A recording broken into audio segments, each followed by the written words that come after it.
All right. So thanks everyone for joining. Today is the 11th of June, and we are meeting to discuss some details related to the usability test that we have to run on root cause analysis. Um, yeah, I'm really thankful that Nick joined us for this meeting because there's a lot of questions around um, the planning part, like how do we recruit, the best methodologies to use, because it's the very first time that I'm doing a usability testing for an AI feature. And I just want to be careful about like what are the differences, what are the places where my methods might diverge from what I've been doing so far with other features.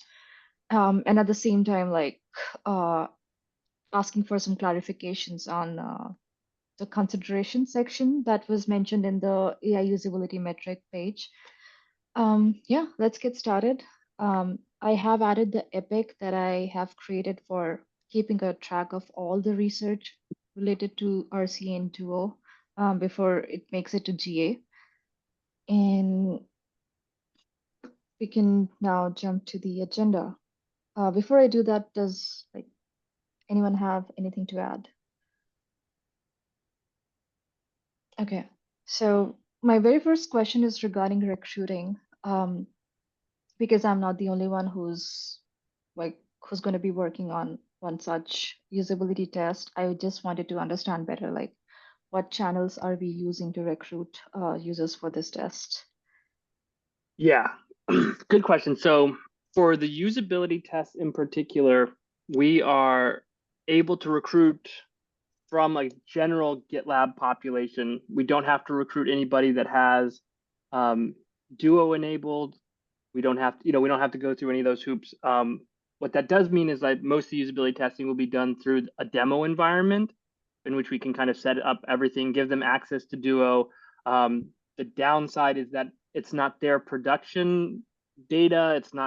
It won't look recognizable to them. That they won't look, recognize the projects or anything like that. Um, we can kind of address that if it's a concern for RCA in particular. Um, but recruiting should be relatively easy, finding the people. Like you mentioned, you're not the only one doing this. So you are the first person, which could mean that we go ahead with it regardless, but more likely we'll probably want to bundle this usability test with other AI features and kind of test them all at once. So you'll build your set of tasks, we'll recruit the people. And so everybody will build their tasks independently. We'll recruit the users, and then we'll kind of run all the usability tests, not all of them, Together. but right, all together. So we can kind of make use of those people and their time and our time as well.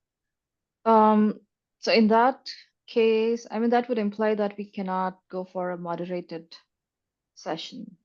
No, it would be moderated. It would be moderated by probably by me or another designer. We'd have to kind of coordinate um, Okay, on each other's tasks, basically, but it should still be moderated. got it. So one concern that I have, like even though the persona that we are targeting here is mostly like software developers, so Sasha or just DevOps engineers, but developers who on in their day-to-day life they come across like pipeline related tasks and Hmm. they have to troubleshoot. But if you're going to club that with, let's say, explain vulnerability task, Hmm. would the same person be able to give quality answers for both these tasks? That's a good question. I think we would kind of take that on a case by case basis. To your point, like only grouping things that make sense, not just grouping Okay. everything together, but if they're targeting the same persona. For again, the usability tests, I Hmm. think we have some wiggle room on like who we recruit. I mean, even though again, the feature itself is for a target persona, like it should like there should be a basic benchmark for usability that not this a specialist or someone should be able to use it and give relatively valid ratings. But to your point, yeah, it'll be case by case basis and only do it if it makes sense. Got it. And moving Sorry, ahead, Vitika. yes, So Radhika. just a quick comment, maybe question. So the two vulnerability features in RCA are kind of higher up in the list. And so it might be just making sure whether it makes sense to group the users for those three features together or not, and just approach it that way. Yeah. And again, because we're not these recruits aren't like particularly resource intensive in essence. So like we're not like, again, it's only 5 people per test, so it's not that big of a deal if we run these independently. It's more of like not wanting to duplicate effort on our parts more than like running out of resources. So again, happy to kind of bundle whatever makes sense, because these are a relatively renewable resource in this area. Got it. And do I have to create a recruitment issue, or are those things going to be taken care of somewhere else? I think we're still working on that. I think it's still a good idea to create a recruitment issue just so Caitlin has eyes on it and can track it as well, and we can have all in one place. Okay. All right, I'll do that. Discussion guide, I don't have anything yet because I literally spent a day and a half enabling Duo on GDK. Uh, so in terms of yeah, for scoring, I went through this AI usability metric link that Erica had shared. I linked it Mm-hmm. here, and everything seems fine and it's easy to understand. Just that towards the end, there's a section called considerations, and these first two points here that under this under need clarity on are the ones that were there. So here it says if you have one task failure, the failure, pass or fail, is documented, but the ratings are not documented. Find a replacement participant to meet the minimum of 5 participants. Mm-hmm. And the next one is if you have 2 task failures, stop testing that task, understand what needs to be addressed, make adjustments, then start testing that task again. So one concern that came to my mind was RCA is not solving a problem that was unsolvable before. It's just Mm-hmm. doing it better and faster, like I in see. much efficient way. So in usability testing, ideally I should also be testing for the discoverability and findability of the Mm-hmm. feature. But at the same time, I want to refrain from pointing at like where they can access this. And if I don't do that, then I run the risk of them doing it the old way, like the longer way. I see. I see. Yeah. So you're worried about kind of racking up task failures and not actually being able to generate insights past Yeah. discoverability, right? Yes. Yeah. So discoverability will be its own task, like kind of within the framework. So they can fail discoverability, and then you can kind of know that it's not discoverable after two participants failing the task, if that's the case. And then you can do the kind of next step. You can give them hint or guidance to kind of get them past discoverability, so they don't do it the traditional way. But again, we'll work that out through your discussion guide. Okay. But it's good to capture the discoverability failure because that's a big one. You know, that's that's part of the low hanging fruit of like kind of why we're doing this as well, is like if they can't find it, it doesn't matter how good it is. You know, it's Exactly. literally not usable because they can't find it. Right. Um, that was the biggest question that I had. And after that, yeah, I just wanted to state that I mean, I'm hearing different things from different sources, but my decision is to only run this usability test on the new workflow, which is not in production yet. Our engineers have worked on this flow, and that's the one that is set to go for GA. So we have already created some issues on the other smaller findings that we had from the heuristic evaluation. That was on the current workflow, but I do not want our like the team's focus to be too much on what we have currently because it's going to go away, and Okay. that is not set for GA. Yeah, what are your thoughts on that? Yeah, that's a good point. So yeah, so what basically would be in the demo environment is an old version of RCA, is what you're saying, right? Yes. So in this instance, do you have high fidelity mockups of an RCA process. I don't know if I know enough about what RCA looks like to kind of make a judgment, but do you have something that's testable, like that we could walk through with a participant in a moderated study? I think it's developed. Jose also created the front end MR. The back end work is more or less done. The engineer who worked on that, she's on time off. But the front end work is also, it has like gone to a good extent, and I was testing it. And that's why I was working on enabling Duo. So it does allow users to like play with the new workflow. But the thing is, I'm not sure, like, do you know, Ritvik, if that's going to be in production in 17.2? Um, yeah, yeah. So I think there's a bit of a complication around. Um, it will not be available to the end users because we need a specific license and all that, and all of that is not in place yet.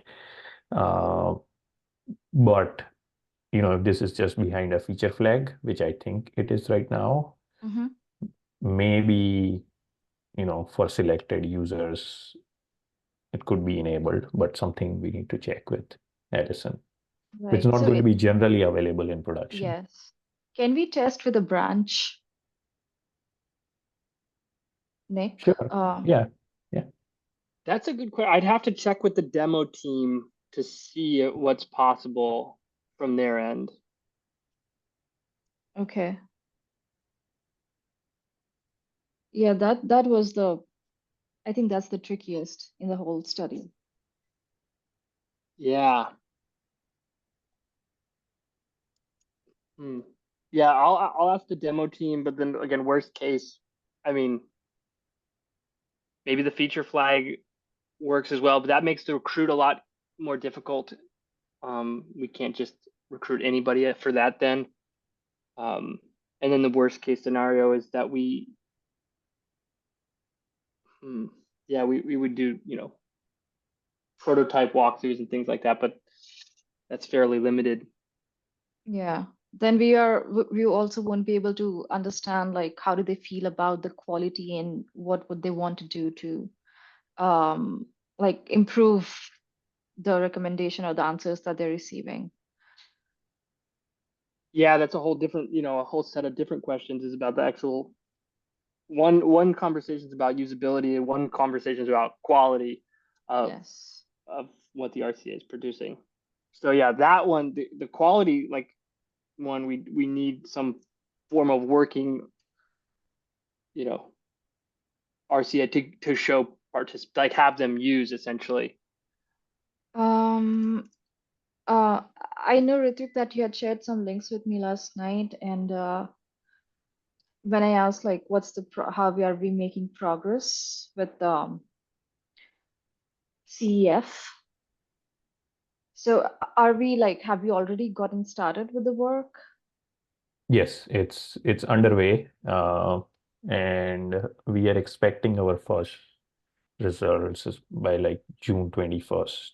Okay. So can you share Yes. like how we are doing that? Like what are we using to test? Yeah, so the basic idea is this that we have created or we have scraped traces or job failures from different projects, right? And we first send it to our current model, which is the Anthropic model, and we get a response back. And then we go and ask other models like Text Bison or ChatGPT and say, how good do you think this response is? Like if this prompt was given to you Mm-hmm. and can you rate the response? And the LLM would rate the response and say, yes, this was good, or it's like there's a scale. Okay. So in some ways, this is like quality testing using other AI models. And so that's like the approach right now. Okay. So Nick, if you're doing that, do we have to do anything else to test the quality of response? It just kind of, it depends on what you're seeing in the evaluation framework. We did like Duo Chat did something similar where we did bashes where we gathered feedback, and that actually fed back into the evaluation framework, and they were able to generate variations on the prompts and things like that. I would think it's about a confidence level. I think if you're very confident in the results you're seeing and they are very high, then maybe we don't need to. But I'm thinking it's kind of high stakes to not have any sort of human feedback before GA, if that makes sense, from like external users on quality.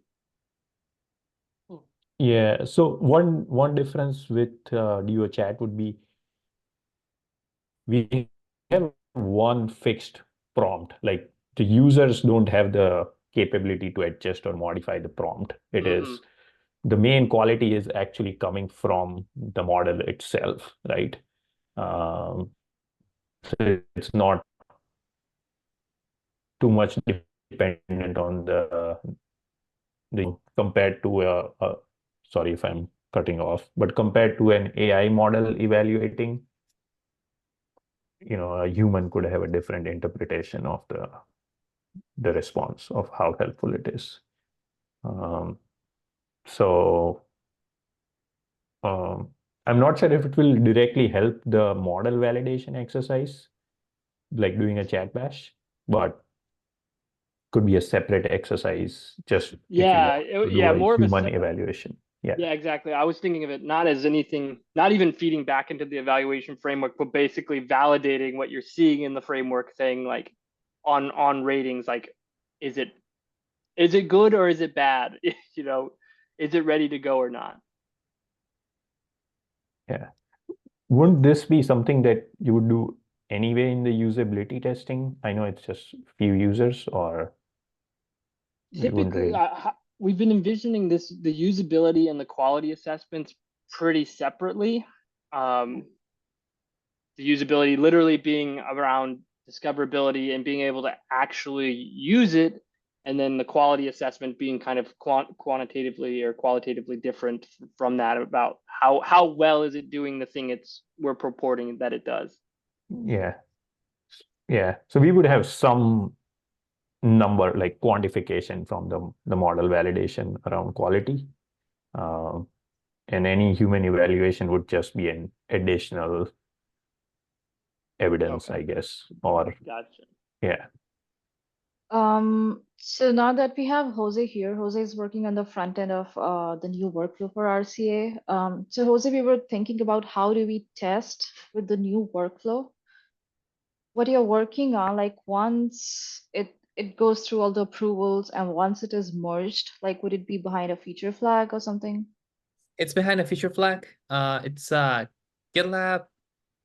GitLab what? I have it here. It's root cause analysis duo. That's the name of the feature flag. So can we enable that feature flag on the demo project, Nick? Yeah. Yeah, once it's merged, we can enable per project. Okay, then I'll make it a priority to like review that merge request first, and that would be like that's what we'll be taking to users. Okay. I mean participants, yeah. Yeah. Perfect. Okay. So far it's sounding good. I just want to like take a deeper look into the CEF work that's going on to make a decision on whether or not we need chat bash to also like reevaluate through a different lens the quality of responses. Yeah, and right now, even though I thought I would do a benchmarking, I think that's a decision for later. Um, First, we should focus on these two parameters, like the usability and the quality of response. Um, I'm good. Anyone else has any questions for Nick?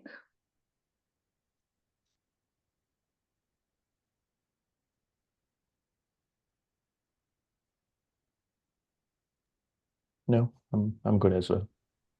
Okay. Does the recording for this one has to be private? Like, are we making any recording related to Duo public? No, this should be fine. Yeah, it doesn't have to be. This one doesn't Okay. have to be private. All right. Yeah. Okay. Yeah. Okay, then thank you so much, everyone. I'll be posting the recording soon in the UX AI integration channel, so others can also like look at it and get some inspiration. Okay. Thanks. Sorry. Looks like Jose has a question. Oh, Yeah, but I'm not sure if it's like falls under the same context. So I'm okay. just gonna ask like offline. Oh, okay. All right. All right. Bye. Okay. Thanks. Bye.